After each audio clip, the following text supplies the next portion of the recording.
పరిచర్యను తుదముల్చుటే నా నియమమాయనే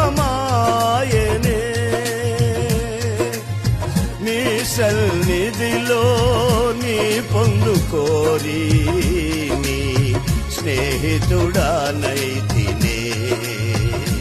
ఆహా నా ధన్యత ఓహో నా భాగ్యము ఏమని వివరించును